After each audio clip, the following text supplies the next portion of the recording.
Good morning. I'm really excited about this book, okay? It's Louise Costco and Unfiltered Beauty, but look inside, okay? It has all these different designs, like I don't know how many, but a zillion, zillion, zillion, zillion. And it's with all of our new Chromafusion colors. So I thought this morning while I put my makeup on, I found one that will work for me called Sparkling Pewter. And using all the things I already have, I thought, okay, I'll get this handled. So the first thing it talks about is, of course, under eye corrector. I already have mine on, but I thought, well, maybe I'll just kind of show you a little bit about how I do it. And it's so simple. I do it every single day. And you should see how I get set up for this. I think, oh my gosh, I'm going to share this. So this is what I do. I put a little dot. Can you see that? So that's where that goes. And then I get my brush. Wasn't ready for doing under eye corrector, but since it's on his list, I'll go ahead and do it. And I get my under eye corrector blended. Now I've already got powder on, but you know what? You can put under eye corrector right over the top of your powder throughout the day. When I was in San Diego, I noticed many of the directors that I was hanging with would take out their under eye corrector at any given moment and just add some, you know. So don't hesitate to do that. And then I'm just going to blend it a little bit with my foundation brush. And I keep these both in one little plastic thing. And then when it gets dirty, I just get a new one and throw it away, the plastic part. And so, okay, so I get that all on and get it all blended. You can use the blender if you want, you know, the sponge blender. Mine's upstairs in my vanity area. And then kind of just brush a little bit. Okay, so now we're going to start with, oh, I better add a little bit of powder. Love our translucent loose powder. I don't know how anybody lives without it because it just makes your skin look absolutely flawless. So let's get that on. And then Lori Hogg has taught us, once we get our flawless face done, a little bit of finishing spray. Okay. So that's drying, and we're going to add from my palette. Okay, I have my colors, most of which are matte. I do have a few shimmers, but you know, I know that the look, I'm going to look again, but the look calls for Mauve Moment. And so I'm going to just get my lips on so I don't feel so dead. So get into my liner collection here, and I'm going to pull out medium nude. Even though oftentimes I'll wear dusty, or not dusty, what's it called? Rose. I wear rose often. Today, I'm going to just keep it nice and neutral by doing medium nude, if I can find it. Oh my goodness, I almost dropped my whole entire set off my table. Oh my gosh, my compact almost fell off the table. Okay, I'm working on my little round table in the kitchen. Okay, so here's my liner, and I'm going to do this. I don't know if you happen to notice. Okay, and fill in. Of course, when I'm using the new stains,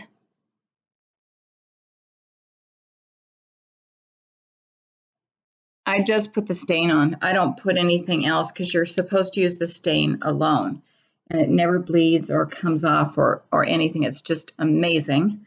So now I've got that on, and I'm going to throw on my Mauve Moment. This is a great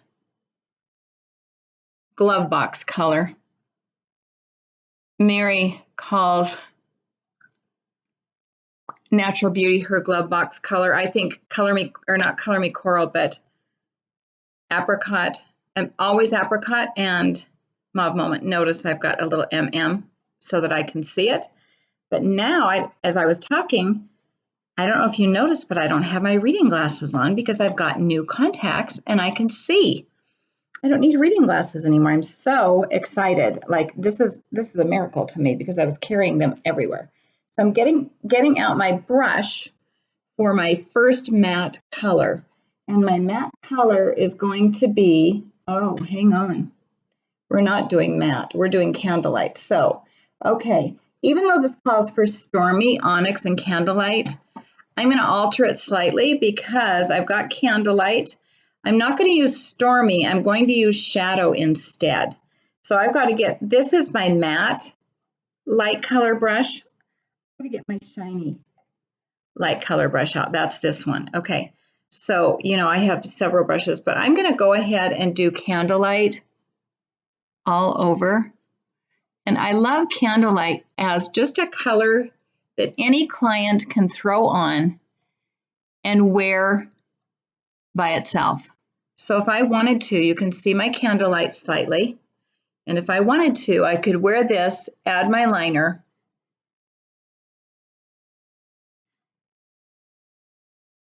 my mascara, and be good to go. So there's candlelight. Let me just get a little more right here. Okay, see, there's my candlelight. Okay, now from there, I have to add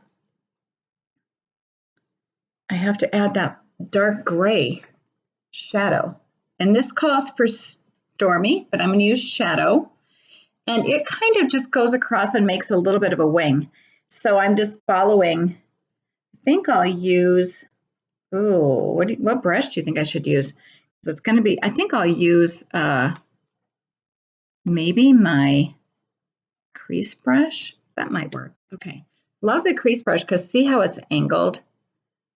And when I do the above the crease, I bring the short end in first and lift it above. I don't know that I have to do a crease color on this. I'm just going step by step. So I'm going to take this darker gray right here, not the black. That's onyx. We need onyx too, but I'm going to take this darker gray and I'm going to come across my lash line, which is very rare for me. I don't usually darken my lash line. And then because it's got to wing up a little bit, I'm going to start out here, wing it up slightly. Okay, can you see that? So I've drug it across like I'm lining, and I'm winging that up. Now make sure your wing always lines up with this right here and lifts up. If you wing it out here or lower, it's got to line up with that lower lash line like that, okay? So there's my wing on that side. Let's do the other side. This isn't a dash out the door look, sorry. So I'm just going to shift to this other side.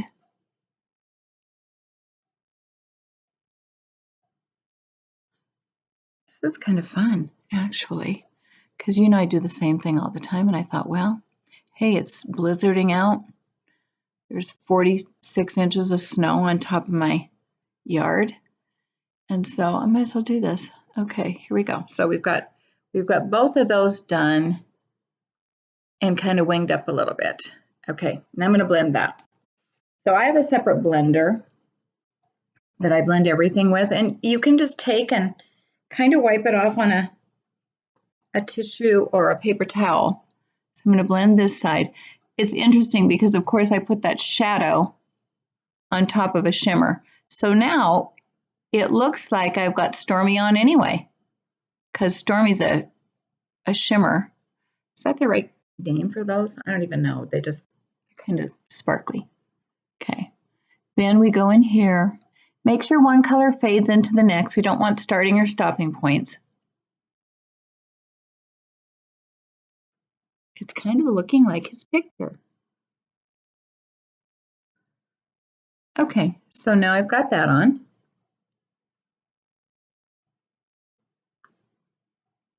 Okay, let's see what's next. Okay, see how this is? Do I look like her at all? I've been that gray. Okay, now, and it doesn't really give you instructions, but I'm going to add onyx. I'm going to deepen the outer corner with onyx. It's going to be weird for me not to do my crease because I'm a big lifter of the crease. And when we're finished, we might add a little touch of Shelly to the Lewis Costco deal. Okay, so if I'm going to add a little eensy teensy bit of onyx, which is black, and it's matte. I'm going to use my little eensy teensy brush. So you're just going to use a little eensy teensy smudger, and I'm just going to deepen this outer corner a little. I'm going to follow the same line.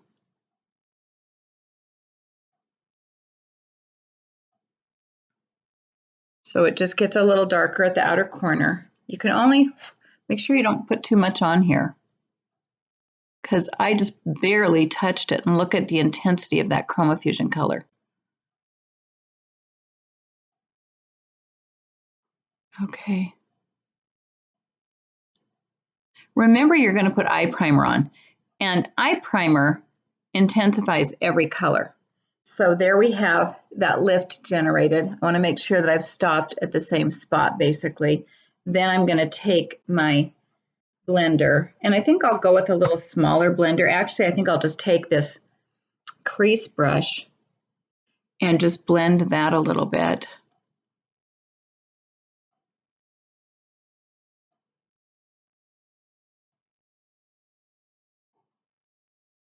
I wanted to shift over.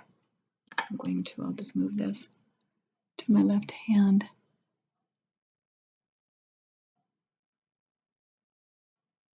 Again, I'm just staying in the color to blend. If you start swiping back and forth like a windshield wiper, you're going to have mud. Mud is not a good look. Okay, so I see I've got this one higher over here. I think I'll generate more lift over here. So I'm just going to take that same color and just blend it up a little bit. Okay, and once I get my liner and my mascara on, we'll fix if we have to. Okay, so I'm just blending that in a little bit. When we blend out, we go outside the fence. We don't want to be outside that fence where we put the brush next to the nose, outside corner of the eye. That's the fence. We don't want to extend beyond the fence. Okay, this is looking a little wild for a Saturday for me to just stay home and do my moving things forward thing, but it's okay. I'm good. Okay, I got that. I got the shadows on now. If you have to, then you can take your shimmer brush, which is this one, and I could go back in here and shimmer this a little bit in the inner corner, which is what I do like to have my inner corner light and bright, no darkness in there, because we did just lighten it all up with under eye corrector. So I shimmered that a bit. And now I'm going to take, it calls for charcoal liner. I don't wear charcoal because I don't want to make my eyes look smaller, and I'm of a more interesting age. I'm going to line with my Steely. Little teeny short strokes. I always start up above that on the upper lid.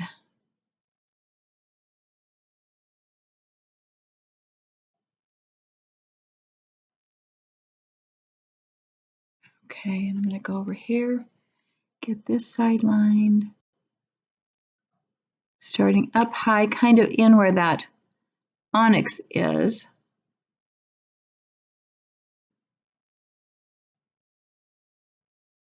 Boy, for these people that do the tutorials online all the time, it makes you kind of dizzy. I don't think I'll do it. I think that's not really what I'm here for. Okay. And notice I'm getting as close, well, I'm getting it right into the lash line. Just to thicken that lash line a little bit.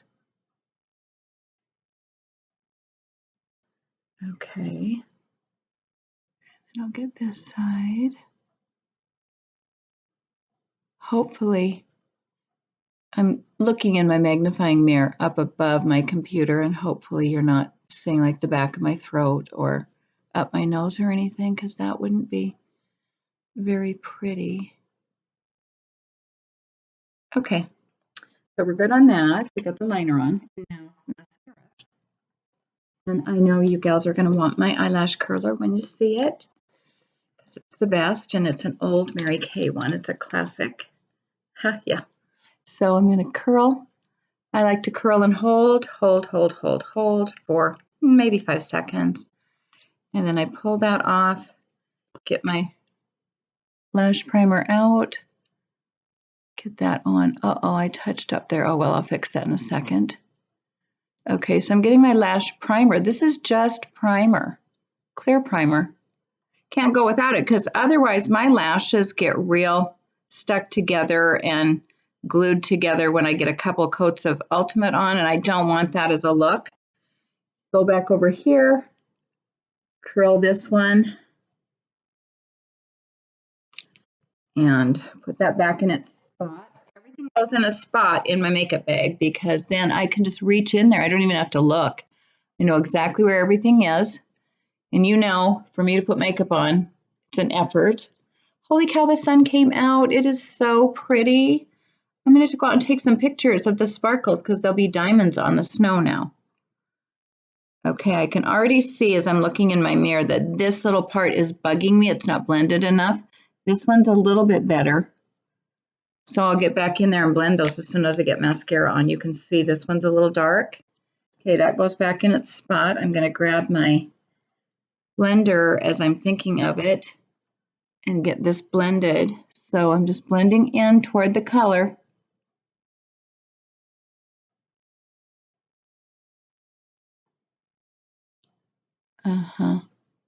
That's better. That's better. Okay, here we go. A little bit of Ultimate mascara. I find Ultimate is my favorite because I can do top and bottom and never have to worry about it flaking.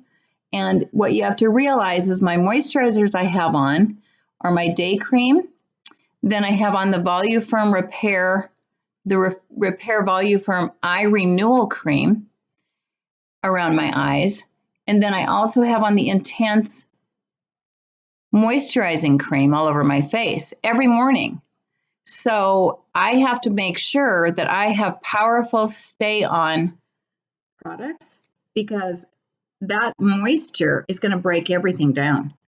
So I find Ultimate is best. If I'm using lash intensity, I do use Ultimate on the bottom because for me, with all that moisture, I find that the lash intensity tends to flake off and run just a little bit into that moisture. So, okay, there's one coat top. I go back over and coat this other side again, particularly focusing on the outer lashes. We want to generate a lot of lift out here. So I get those nice and thick and long with my Ultimate Black mascara. There's also black brown, ladies. If you want a little softer look, you can go with black brown. Here goes the other side, second coat. Then I'll do, oh, look at that. Okay, well, watch me fix that. I just have to let it dry.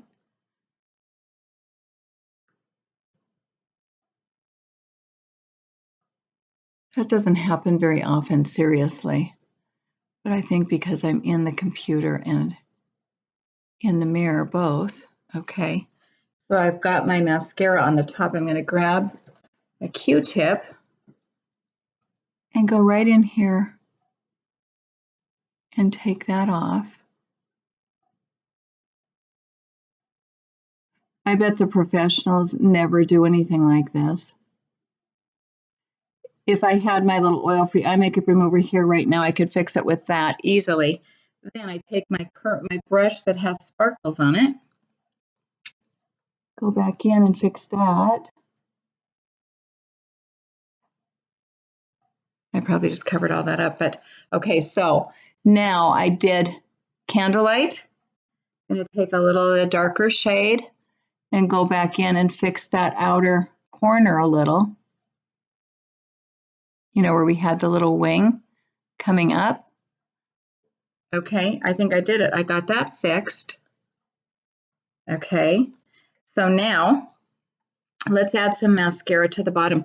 It's really odd, ladies, because I do not typically wear any shimmer. So to have it all over is a little different for me, but I think it's going to be okay.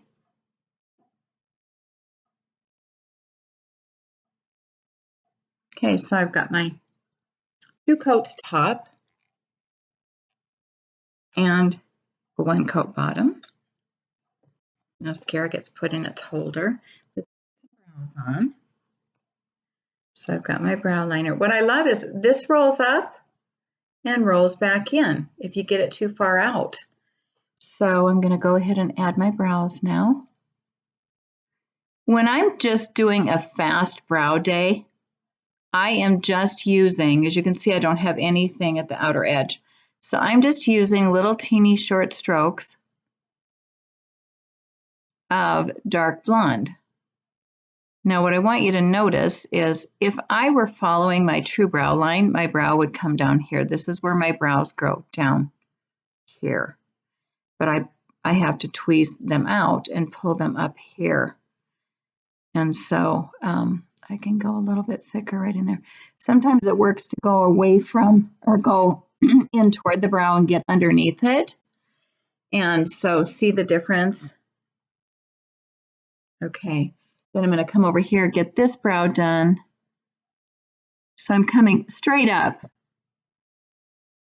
in here, just following these brows and just combing in little brow or brushing in, I guess, drawing in little brows, if you will. And then I'm going to come out here, make sure these are lifted up, lift, lift, lift, lift, or I'm going to look really even more interesting than I am. Okay, so back, I'm going to come back through, fill in a little bit more, and a little bit there. As I'm doing this, it's really funny. You know, the lookbook came out and I'm thinking about, oh my goodness, I haven't talked to her. I haven't talked to her. So I'm having visions of people who use these various products that I need to get in touch with because the lookbook landed. And of course, I have not communicated with everybody. So I don't know if you all have, but every time the lookbook comes out, if you think your clients are going to call you, I've had them on the lookbook since it came out 20 years ago and they still don't call me. Okay, so I'm going to take a tiny bit of my dark blonde. This might be a different color. No, it's dark blonde. Okay, and I'm going to get this set in place. So this is the brow volumizer. And just so you know, this dark blonde is more of a taupey blonde. And the blonde is more of a, well, it's a little lighter, but it's more of a golden, reddish blonde, I think. It's got a hint of just red in it. And I think definitely the brunette has red in it. So for those that have a red undertone, I put them in brunette. For those that are real brown undertones with no red, I put them in the dark brunette. So, and it's beautiful. So I sell both brunette and dark brunette. And you might think, well, dark brunette, who would wear that? I could even put on dark brunette and it would look okay. So don't be afraid to try and work with these different shades. Don't just stick everybody in blonde because it's what we used to do. Okay, so now I've got my brows on. I haven't fixed my hair. This is just straight out with washed hair and just a little bit of curl. So what's next? What have we got next? We've got to put the cheek color on. We don't have any cheeks. So let's look at what he recommends for cheeks. Oh yes, golden copper. So you know I'm not going to wear golden copper. I'm an ivory 6, and golden copper would be too dark for me. So I'm going to kind of stay in the same color line, and maybe even, I should say, the same depth. But I've got to instead go with Desert Rose. So I'm going to do Desert Rose, which is this shade right here. This is my contour, my highlighter. These are my other shades of cheek color. And if you're wondering, this is my cream to powder touch-up right here.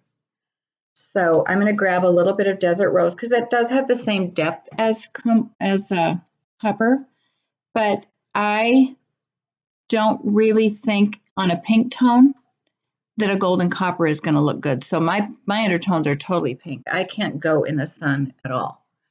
So I'm doing cheekbone, right on the cheekbone. And I start back at the hairline and come forward right to that outer corner of the eye, almost right into the color maybe. So, okay, we got that. Okay, here are a couple little tips for you. Things that I do because you know I'm not touching this again today. This is it. This is as good as it gets. And I would check out my eyes and make sure they're all good. I guess I could add a little bit of candlelight right up here. I'm going to just fill that in a little bit with some candlelight. I'll come in here, blend that a little bit. If you want to, you can always blend your eyeliner. I didn't. I was pretty careful with putting it on. But now what I want to do is go back in with my foundation brush, because I know that sometimes we put our eyeshadow on before our foundation, but I'm going to come in here with this brush just because I want to make sure I don't have any flakes of kohl or shadow or even candlelight under there. Make sure I don't have anything in my creases. And then put that back. And my most important thing, because of how much moisturizer I put on, is to take a little bit of loose translucent powder on this. This is a gold brush that we had years ago, and it's perfect to put a little bit right under. I don't know why my mirror light isn't automatically coming on, but just to put a little, dust a little bit of powder right under. And I never, ever have makeup under my eyes, even as much moisture as I put on. So that's a little powder under there. I'm so happy that I got to do my makeup with you all today. And then if you want, if you get shiny and such, and I kind of sometimes will because of the moisture, then take and bring your powder down through your T-zone just to make sure you don't have shine. And then the final touch, a little bit of spray. Okay, so I got my spray on. And just so you know, I have these looks. And if you want to see my book, I'm happy to show it to you. But that's the Sparkling Powder Look. I know I don't really look like her, but that's what I put on today. And thank you for tuning in. And I hope this has been helpful for you. Make it a great day. Bye-bye.